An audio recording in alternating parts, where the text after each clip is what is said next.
早安，親愛的弟兄姊妹，讓我們一起來思考今天的經文。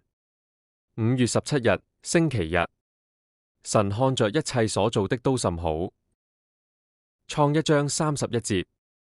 問題：我們在自然界中觀察到的美麗和完美的設計，揭示了什麼？大自然充滿了令人驚嘆的細節，這些都是造物主的印記。父母有絕佳的機會引導孩子發現這份智慧。一個絕佳的教學方法，帶孩子去鄉間散步或園藝，向他們展示自然界中存在的完美圖案。這些圖案並非偶然，他們清楚地表明了一位智慧超群、至高無上的設計者的存在。例如，造物中的數學，科學家多年來一直在研究自然界中的螺旋形狀。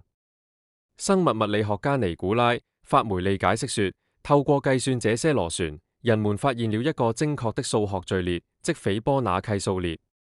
這種迷人的螺旋數學模式在令人驚嘆的地方反覆出現，從浩瀚的星系和鸚鵡螺的外殼，到植物葉片的排列和向日葵花盤中的種子。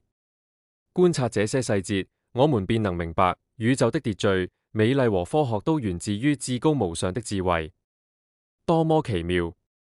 創造星系、照顧向日葵每個細節的上帝，也創造了你，並以無限的愛眷顧你。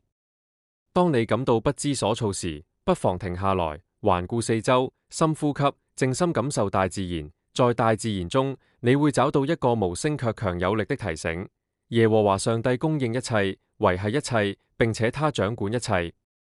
帶着喜樂前進吧，因為你知道，你每天都被他的愛和關懷所環繞。祝你明天一切順利，有美好的一天。願耶和華上帝賜福你。此致。